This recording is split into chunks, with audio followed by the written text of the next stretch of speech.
The broken slave. The marketplace was bustling with activity, full of people haggling over goods and calling out prices. Vendors lined the crowded streets, their stalls overflowing with colorful fabrics, exotic fruits, and strange trinkets. The air was thick with the scent of spices and the noise of buyers and sellers shouting. Yet in the middle of this chaos, one figure stood alone, ignored by the busy crowd. She was a slave, her clothes torn and her face marked with scars. Her eyes, once bright, now held a deep sadness, a reflection of the years of pain and betrayal. Her body was fragile, but her spirit? Her spirit had been broken by the world that used and discarded her. The price for her was set at a pitiful 10 credits, nothing more than a handful of coins. The people around her laughed, mocking her as if she were just another object to be bought and sold. They called her worthless, as if her life was worth nothing. She stood still, her hands bound, her head bowed. She had been through so much that she no longer cared about the mockery. It wasn't the first time she had been treated this way, and she doubted it would be the last. As the crowd continued to jeer, one person stood out.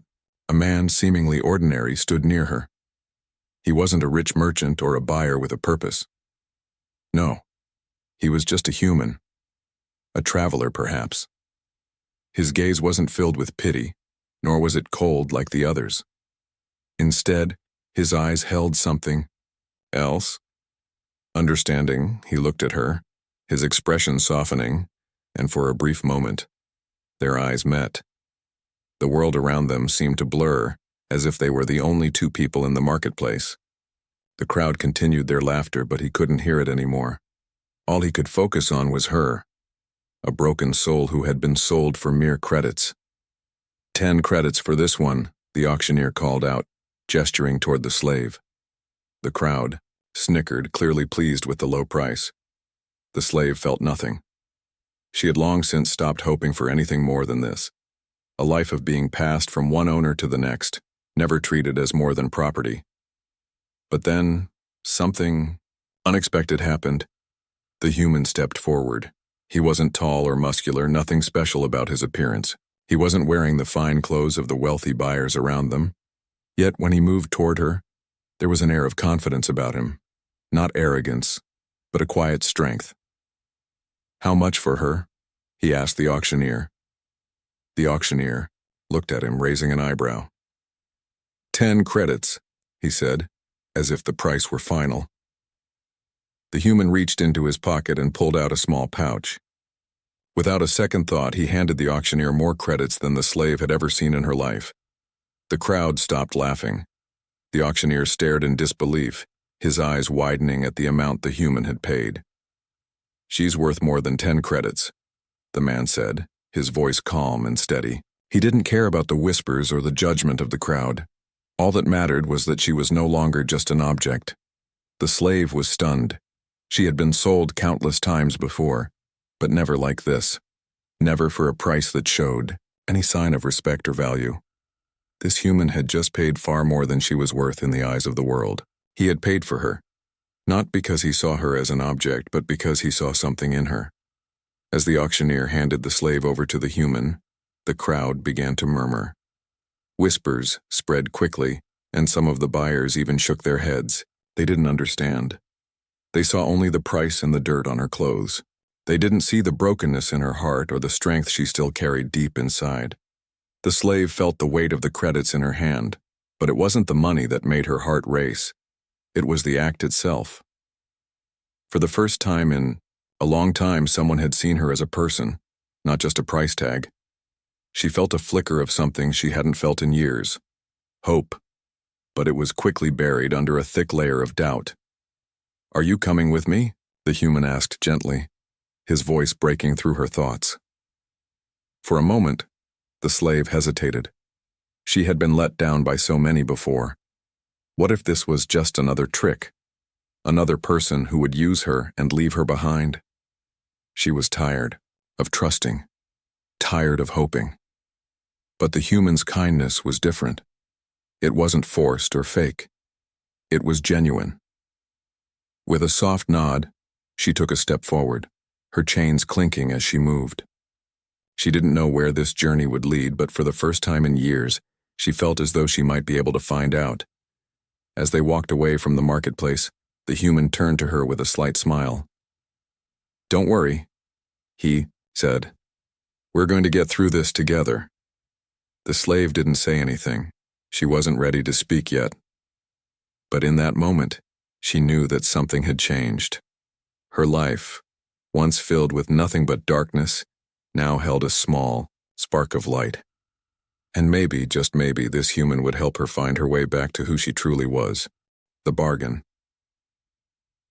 The sun dipped low in the sky, casting long shadows across the marketplace. The bustling sounds of haggling and shouting had started to fade as evening approached. Yet, the slave couldn't shake the weight of the human's gaze. He had bought her. Not for 10 credits, not for a broken slave like she had been all her life, but for something more. What had made him do it? They walked in silence for what seemed like hours, the slave unsure of where they were headed. She had been taken from one place to the next so many times before, but each journey had been filled with the same fear and disappointment. This time, though, the air felt different. There was a sense of tension, as if something was about to unfold that would change everything. The human's footsteps echoed in the quiet streets, but he didn't rush. He moved as though time was his ally. The slave glanced up at him once again. His eyes weren't filled with pity or judgment. No, there was something else there, something deeper. Was it hope? Or was it just a temporary kindness he was showing? It didn't matter. She had learned long ago that no one ever truly cared for a slave, not in the way that mattered. After what felt like an eternity of walking, they reached a small building tucked away on the outskirts of the city. It looked ordinary from the outside, nothing special. Yet, the human stopped at the door, turning to her with a look that made her uneasy. "Come inside," he said, his voice calm and inviting. The slave hesitated. She was used to being led into dark, damp rooms where her worth was dictated by the whims of cruel masters. But this felt different. She had no reason to trust him, no reason to think this time would be any different. But something inside her told her to step forward. Maybe it was the small spark of hope he had ignited. Or maybe it was the simple fact that for the first time in years someone was offering her a choice. She stepped inside. The room was small, with a single table in the center. There were no lavish decorations or expensive furniture. It was bare, practical. The human didn't make her sit, nor did he offer any grand gestures. Instead, he took a seat at the table and looked at her directly. "I didn't buy you because of your price," he began, his voice steady and unwavering. "I bought you because I see something in you, something the world has forgotten." The slave stood still, unsure of how to respond. What was he talking about? She had been sold countless times before, and each time it had been for one thing, only to serve. But now this human was telling her that her worth was something beyond that. "You don't understand," she whispered, her voice barely audible. "I'm broken. I have nothing left to give." The human's eyes softened, but his expression didn't change. "You're not broken," he said, standing up slowly. "You're just hidden, and I intend to help you find what's been lost." For the first time, the slave felt a strange tug in her chest. A part of her wanted to believe him, but another part of her, the part that had seen too much pain, wanted to turn away. How many times had she believed in someone only to be let down? The human noticed the hesitation in her eyes. "I don't expect you to trust me," he said, his voice calm but firm. "But I do expect you to give yourself a chance to see your true worth. I know it's there." The slave felt a wave of frustration rising in her chest. "What if there is nothing left to find?" she asked, her voice shaking. "I've been sold, beaten, humiliated. I'm just a slave. Nothing more." The human didn't flinch. Instead, he stepped forward, gently placing a hand on her shoulder. "You are so much more than that. You just haven't realized it yet." The slave pulled away, not out of anger but out of confusion. She couldn't understand why this man, this stranger, was so certain of her worth. No one had ever seen her that way before. She had always been a tool, an object, something to be used and discarded. To be called valuable now felt like a cruel joke. "I don't need your pity," she muttered, lowering her eyes. "It's not pity," the human replied softly. "It's recognition. The world has failed you, but that doesn't mean you don't have a purpose. That doesn't mean you're worthless." The word struck her like a blow to the chest. She had never heard anyone speak to her like that. The human's voice, calm and unwavering, pierced through the walls she had built around herself. Could it be true? Could she truly have a purpose beyond serving others? Before she could respond, there was a knock on the door. The slave froze. She had learned to be alert at all times, to expect danger at any moment. The human turned toward the door, his expression unreadable. "Stay here," he said to her, his voice suddenly serious. "I'll handle it." The slave stood frozen, her heart pounding in her chest. Who could it be? Had the people from the marketplace come to take her back? Or was it someone else? Someone from her past who had finally tracked her down? The human opened the door just a crack, his body blocking most of the view. The slave couldn't hear what was said, but she could see the tension in his shoulders. The conversation was brief, and then the door shut quickly. "What was that?" she asked, her voice trembling. The human turned back to her, his eyes sharp. "We're not safe here. There are people looking for you. People who will stop at nothing to find you." The slave felt a chill run down her spine. She had known this moment would come, but she hadn't expected it to happen so soon. The human's kindness had only bought them a little time, but now danger was closing in. The human reached out to her, his voice firm. "We have to leave. Now." The slave didn't hesitate. For the first time in a long time, she felt something stirring inside her, a willingness to fight.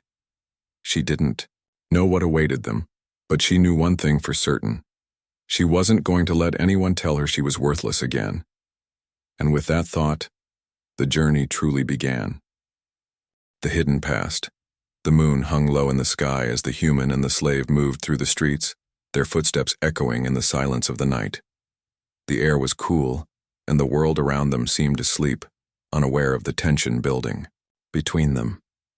They had been walking for hours now, and the human still hadn't said much. It was clear that something was bothering him, something he wasn't telling her. She didn't ask, not yet. She knew better than to ask too many questions. But she couldn't shake the feeling that this wasn't just some ordinary escape. There was more to this man, and there was more to her than she could even begin to understand. Finally, they reached a small, dilapidated building at the edge of the city. It wasn't much to look at, just a rundown structure, barely standing, its windows cracked and covered in dust. The human motioned for her to follow him inside. "Stay close," he said quietly, his voice low and serious. "We're safe for now, but I can't be sure how long that will last." The slave nodded and followed him into the building. Inside it was dark, the only light coming from a flickering lamp in the corner. It wasn't much, but it was shelter. And for now it was enough. The human went to a table in the corner and began to unpack a small bag he'd been carrying. The slave sat down on the floor, her mind racing. She could feel it now, this strange connection between them. Something deeper than the simple bond of master and servant. This human didn't just want to save her. He wanted to understand her. And there was something unsettling about that. The air between them was thick with unspoken questions. She wanted to ask him who he was, why he had bought her, what he knew about her past. But the truth was she was afraid to ask, afraid of what she might discover. "Are you hungry?" the human asked, breaking the silence. The slave didn't answer right away. She hadn't eaten in days, but she wasn't sure she could trust herself with food. She had learned long ago that when you were a slave, food was a luxury, not a right. But she nodded anyway, trying to push the doubt aside. She was tired of living in fear. The human reached into his bag and pulled out a small ration. He didn't say much as he handed it to her, but there was something in his eyes, a kind of softness, like he truly cared. It confused her. She had never known anyone who cared about her in such a way. Not like this. "Eat," he said gently. You need your strength. The slave took the ration from him, but before she could eat, something caught her eye. The human was staring at her intently, his gaze unwavering. It was as if he was waiting for something, waiting for her to speak. She shifted uncomfortably, feeling exposed under his stare. She had grown up in a world where silence was survival. Talking, sharing, trusting. These things had always led to pain. But something inside her was beginning to change. She couldn't ignore it anymore. There was a pull, something deep within her that wanted to speak, to finally let the words spill out. My name is Lyra, she whispered. The human didn't react at first. He just nodded, acknowledging the name. But there was something in his eyes that made her heart beat faster. He had been waiting for her to say it. Lyra, he repeated, testing the name on his lips. It felt foreign, but it was. The enemy's close. And the night grew colder, the wind whipping through the cracks in the walls of the small building. Lyra couldn't sleep. Every time she closed her eyes, the faces of the people from her past flashed before her. Those who had used her, betrayed her, and sold her. The weight of it all pressed down on her chest, making it hard to breathe. She had escaped them, but what if they came for her? What if they found her again? The human, her rescuer, though she wasn't sure if she could trust that word, wasn't much help either. He seemed calm on the surface, but she could see the tension in his movements. He was no stranger to danger, and it made her wonder just how much he knew about what they were facing. She couldn't shake the feeling that they weren't safe here. Not for long. Hours passed, and the world outside seemed to grow quieter, but the unease in her chest never left. Just as she was about to give in to the exhaustion pulling at her, the human stood up abruptly, his body rigid with alertness. Get up, he whispered, his voice low but urgent. We have to move. Lyra's heart skipped a beat. She rose, quickly, fear flooding her veins. What's happening? She asked, her voice barely audible. They're here, he said simply, his eyes scanning the room, his movements quick and calculated. We need to go now. Lyra didn't ask how he knew. She trusted him more than she trusted her own instincts at this moment. Without a word, she grabbed the small bag he had given her earlier, following him into the shadows. They moved quietly, through the dark, winding streets of the city. The human led the way, taking quick but precise turns, as if he knew the city better than she had ever known it. Lyra struggled to keep up, her heart pounding in her chest. She kept glancing over her shoulder, half expecting to see the shadowy figures of her past lurking behind them, ready to strike. And then she heard it, the distant sound of footsteps, echoing off the walls. Heavy boots, running fast. The human stopped dead in his tracks, pulling her into the alleyway. His hand shot out, gripping her arm, and he pulled her against the wall, pressing his body close to hers, using himself as a shield. The world seemed to stop, the air thick with tension. Lyra could feel her pulse in her throat, every second stretching out, making her heart race even faster. The footsteps drew closer. She could hear them now, growing louder with each passing moment. There was no time to think, no time to run. The human's grip tightened around her arm as he watched the shadows. At the end of the alley, his face unreadable, a figure appeared, silhouetted in the faint light of a street lamp. Lyra couldn't make out any details, but the shape was unmistakable. A tall, broad figure moving with purpose. The figure stopped a few feet away, their head turning slowly in every direction, as if searching for something. Lyra held her breath, her body frozen against the wall. She dared not move, dared not make a sound. The human, however, didn't flinch. He remained as still as the shadows surrounding them, waiting for the perfect moment to act. And then, the figure stepped forward. Lyra's heart stopped. The moment had arrived, but before she could even react, the human was already moving. He was faster than she could have ever imagined. In an instant, he lunged toward the figure, his movements fluid and precise. There was no hesitation, no second-guessing. The human was a fighter, trained, experienced, and deadly. The figure didn't even have a chance to react. The human's hand grabbed the person's wrist, twisting it sharply, forcing them to the ground with a grunt of pain. The sound of metal scraping against stone rang in the air as the figure's weapon, a blade slick and deadly, was knocked out of their hand. Lyra gasped, her eyes wide. She had seen violence before, but this was different. This was controlled. This was calculated. The human had known exactly what to do. He turned to her, his expression cold, yet focused. "Stay down," he ordered in a low voice. "We're not out of danger yet." Lyra didn't argue. She crouched behind the human, her heart still racing, trying to make sense of what had just happened. Who were these people? What did they want with her? The figure on the ground groaned, struggling to move. The human's gaze shifted between the figure and the street ahead, his mind clearly working quickly, assessing their options. "I can't let them take you," he muttered under his breath, more to himself than to her. Before Lyra could respond, another set of footsteps echoed from the far side of the alley. The human's head snapped toward the sound, his eyes narrowing. "More of them," he said, his voice low but urgent.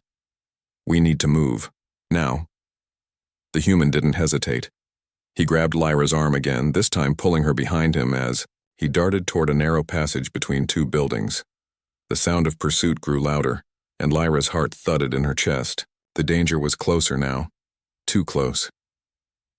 As they sprinted down the narrow alley, Lyra caught a glimpse of the figure they had left behind. The person was getting to their feet, and the look in their eyes was one of anger and determination.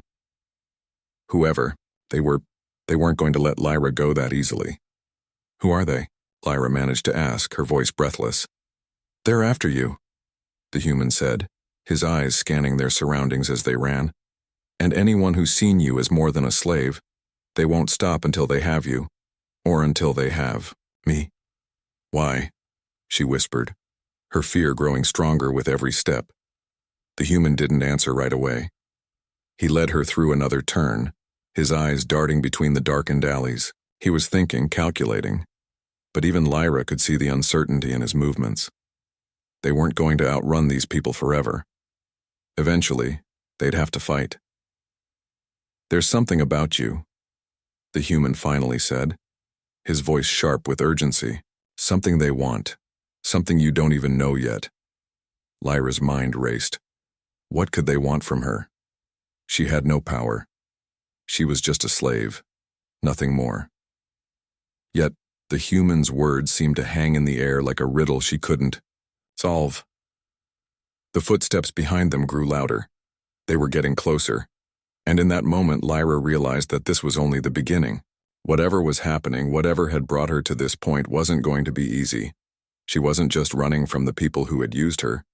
She was running toward something much bigger, a truth she hadn't even begun to understand, and, as the first of the pursuers rounded the corner, Lyra knew one thing for unleashing the power. The moon had risen high in the sky by the time Lyra and the human had found a temporary safe haven, a small cave tucked into the hillside just outside the city.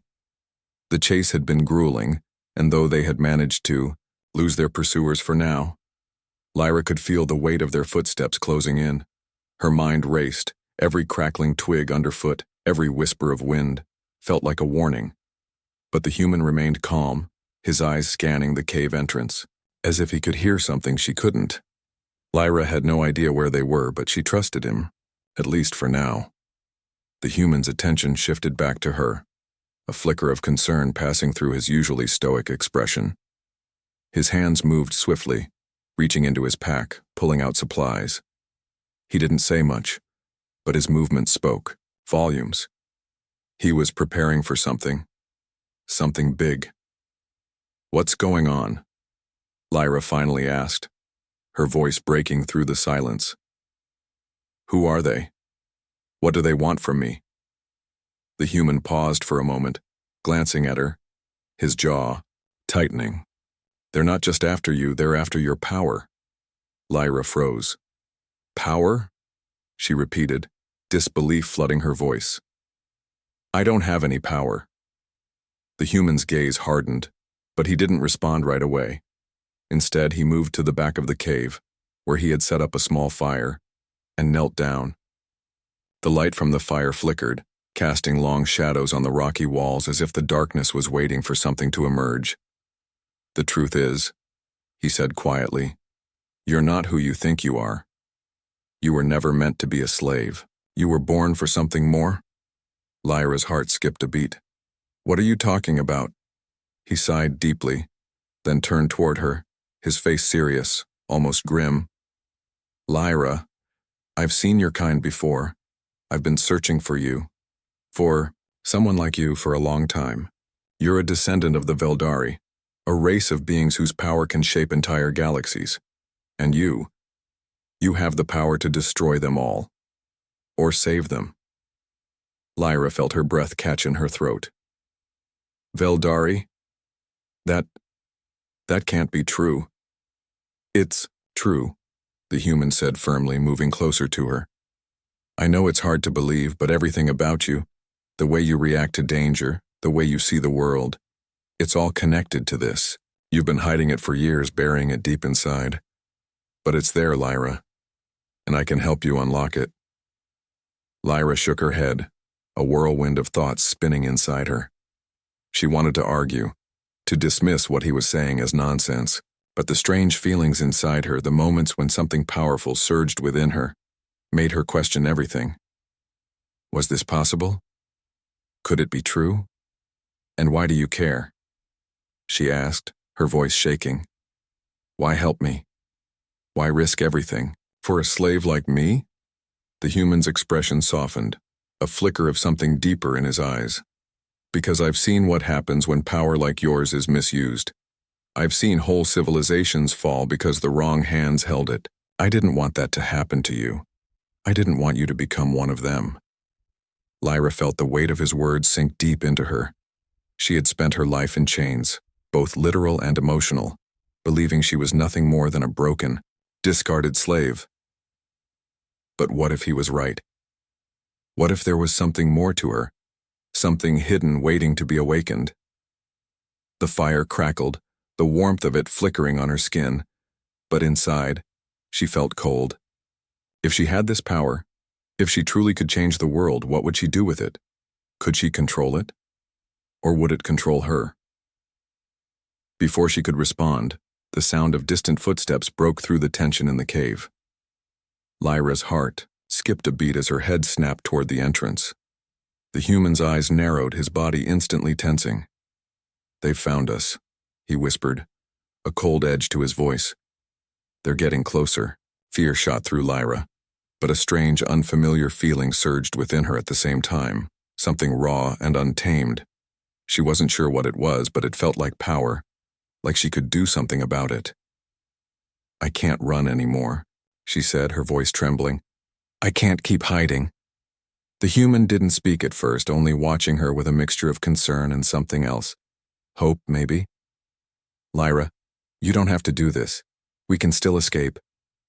But she was, already moving, stepping toward the cave entrance. She didn't know what she was doing, but the urge to face what was coming was overwhelming. She couldn't let herself be hunted anymore. She couldn't let her past define her any longer. Her body shook, her hands clenching into fists. And then, it happened. It started as a flicker, like a spark of electricity running through her veins. But it quickly grew, spreading from the tips of her fingers all the way to her chest. A surge of power, like nothing she had ever felt before. It was as if the earth itself was responding to her, urging her to fight, to embrace this strength that had always been there, buried beneath years of pain and fear. "Lyra, stop!" the human shouted, but his voice was drowned out by the roar of energy building within her. The cave walls seemed to pulse with the force of it, as if the very rocks were alive, vibrating in response to her. She felt something inside her crack open, a barrier she hadn't even realized was there. The world outside the cave blurred, and all she could see was the energy flowing through her. She was no longer a slave. She wasn't just a broken being anymore. She was something else. The ground beneath her feet trembled, and the human backed away slowly, his eyes wide with shock. "Lyra," he whispered, his voice filled with awe and fear. This is what they were afraid of." But Lyra wasn't listening. She could hear her enemies approaching, their footsteps heavy and determined. She could feel them, feel their intent, to harm, to destroy. Without thinking, she extended her hands toward the entrance of the cave. And then, with a force she couldn't control, she unleashed it. The blast was deafening. A shock wave of energy rippled through the air, sending rocks, flying and knocking the cave entrance wide open. The ground split beneath her feet, and for a moment everything stood still. The echoes of the explosion rang in her ears as she stood there, panting, surrounded by the remnants of the destruction she had just unleashed. The human stumbled back, his face pale, his mouth hanging open in disbelief. You did that?" Lyra looked at her hands, still trembling from the release of power. She had no idea what just happened or how she did it. All she knew was that for the first time in her life, she was in control of something. She wasn't the victim. She wasn't the slave. She was the one with the power now. And as the dust settled, she realized something else. This was just the beginning. The enemy would never stop coming for her. But now she had something they didn't. She had the strength to fight back. And she was ready. The final battle. The cave had fallen silent. The deafening roar of energy that Lyra had unleashed had only just begun to fade, but the tremors of the explosion still echoed in the very ground beneath her. She stood there, her hands still crackling, with the raw power she had somehow summoned, an unstoppable force that had just torn the world apart. For a moment, there was nothing but the sound of her own breathing. She looked around, half expecting to see the aftermath of the destruction she had caused. Smoldering rocks, broken walls, a crumbled landscape. But when she turned to look behind her, she saw the human, standing frozen in the dust and rubble, staring at her with wide eyes. You did that," he said again, his voice hoarse, a mixture of awe and fear. Lyra could barely breathe, her body still shaking from the intensity of what had just happened. She had felt it. This raw, chaotic force inside her that she couldn't control. It had been terrifying, exhilarating, and confusing all at once. "I didn't mean to," she whispered, her voice trembling. "I didn't know I could do that. What if I hurt someone?" The human slowly took a step toward her, his expression unreadable. "You didn't hurt anyone, Lyra. You've done something far greater than that. You've unlocked your power. The power that they wanted to use against you. The power that could change everything." She swallowed hard. What did that even mean? Could she control it? Could she keep it from destroying everything around her? She glanced toward the cave entrance, the air still thick with tension. They weren't safe. The noise from her explosion would have drawn attention. The very fact that she had let her power loose like that meant one thing. The enemies who had been hunting her would know. They would be coming. And this time, they wouldn't just be after her, they would be after everything. "They're coming," she said, her voice barely above a whisper. But the human had already been thinking the same thing. "I know," he said, his face hardening with resolve, "and we can't keep running. This ends tonight, Lyra." She looked up at him, the weight of his words sinking in. For the first time, she realized something. This wasn't just about escaping. It wasn't just about survival. It was about standing up, fighting back, even if it meant confronting everything she had buried inside her. "You said I could change everything," she said, her voice growing stronger. "But I don't know how to control it. I don't even understand it." The human stepped closer, his expression steady. "You don't need to understand everything right now. You just need to trust yourself. Trust that this power is yours, and that you are the one who gets to decide what happens next." The cave trembled again. Lyra's heart raced. The sound of approaching footsteps, heavy and deliberate, could already be heard from outside. The enemy was here. "There's no time for hesitation," the human said, pulling a weapon from his side, a sleek futuristic gun, its design far more advanced than anything Lyra had ever seen. He turned it over in his hands, checking the settings. "We fight together." Lyra looked at the weapon.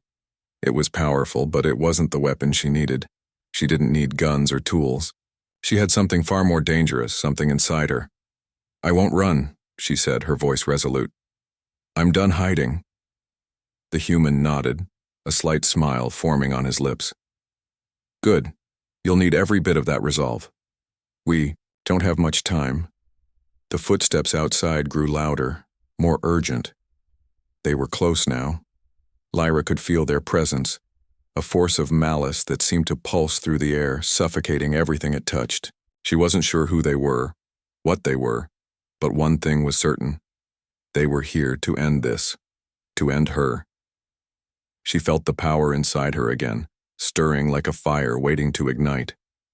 She could feel it, rising up from the depths of her soul, pushing against the wall she had built around it. It was a part of her. It always had been. She had just needed to believe it. The ground shook as a figure stepped into the cave entrance, a tall, armored being with cold, calculating eyes. Lyra's heart skipped a beat. This wasn't just any enemy. This was the leader of the forces that had been hunting her for years.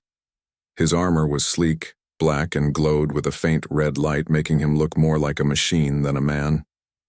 "Lyra," the leader said, his voice echoing through the cave like a death knell.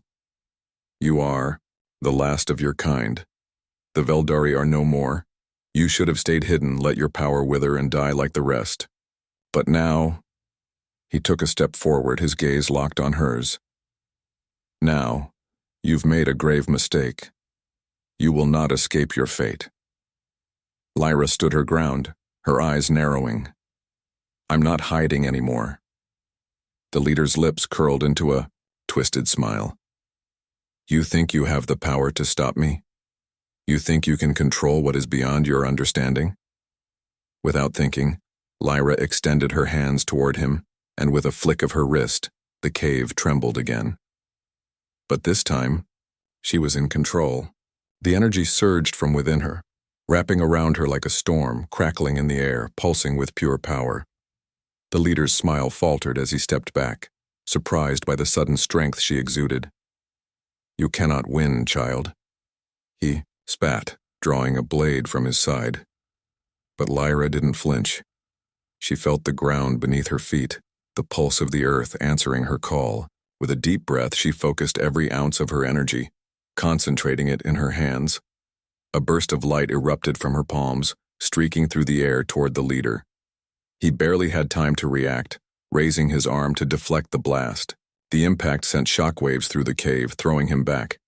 His armor cracked under the force, glowing red-hot as the energy reverberated through it. He staggered to his feet, his eyes wide with disbelief.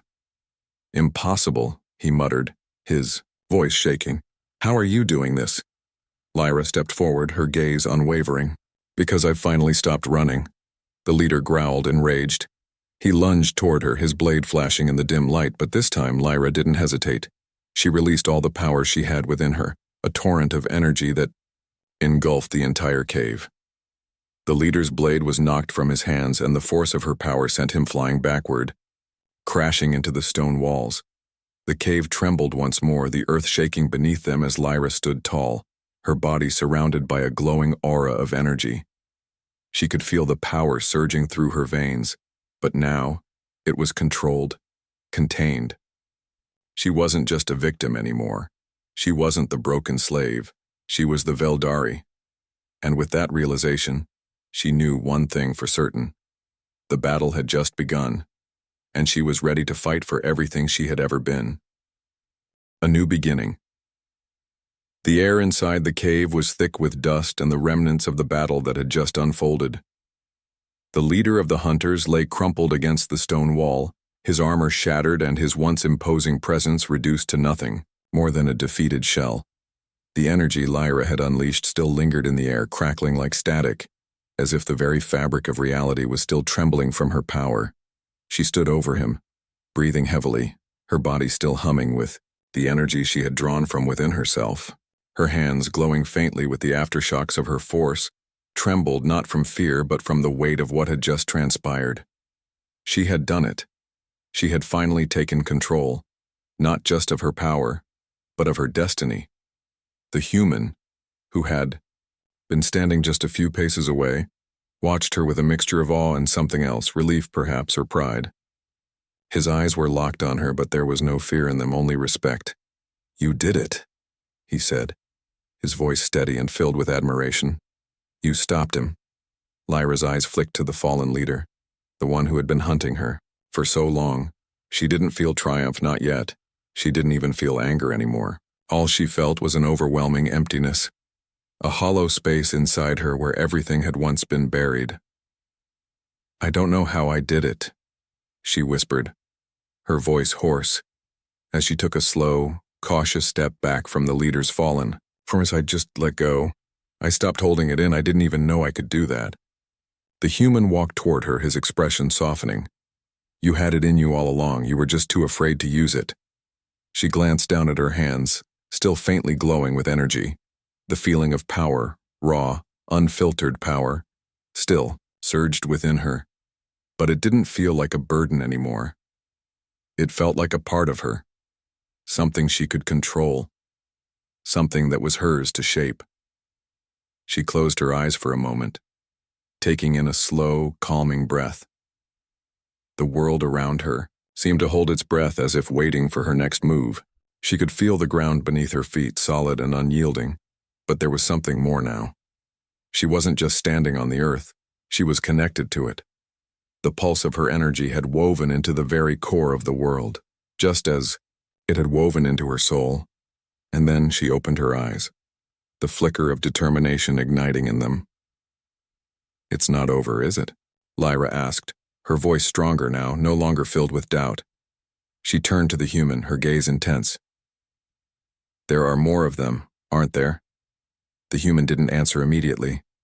He simply looked at her, his expression unreadable. But she could see the tension in his jaw, the way his hands tightened into fists. He knew. They both knew. The enemies who had been hunting her for years, those who had wanted to control her, to harness her power for their own twisted purposes, were not gone. The leader she had just defeated was only one piece of a much larger, more dangerous puzzle. And if she was to truly embrace who she was, what she was, she would have to face them all. The human nodded slowly, his eyes meeting hers. "Yes, there are more. But now you have the strength to fight back. Now you can stop running." Lyra's heart pounded in her chest. She had been running her entire life, running from the truth, from the power inside her, from the pain of her past. But she wasn't that person anymore. She was stronger. She was more. She was ready to stand up and face what was coming, whatever it might be. "I'm done hiding," she said firmly, her voice cutting through the tension like a blade. "I'm done being afraid. They want to use me? Fine, but I'll make sure they know what happens when they try." The human gave her a rare smile, a look of pride flickering across his face. "That's the spirit, but we'll need to move fast. There's no telling how long it'll take for them to regroup, and when they do, they won't come alone. We can't waste time." Without another word, he turned toward the cave's exit, and Lyra followed him. The world outside felt both familiar and foreign now. The place that had once felt like a prison now felt like the beginning of something new, a beginning she had never allowed herself to imagine. She wasn't just a slave anymore. She wasn't just a victim of fate. She was a force, an unstoppable force, and she was going to make sure the world knew it. As they stepped into the cool night air, Lyra looked up at the stars, feeling the wind brush against her skin. The world seemed vast, endless, but now she could feel the pull of it. She had a place here. She was no longer just a broken piece of the past. She was part of something greater. "Where do we go now?" she asked, her voice steady. The human glanced at her, a gleam of determination in his eyes.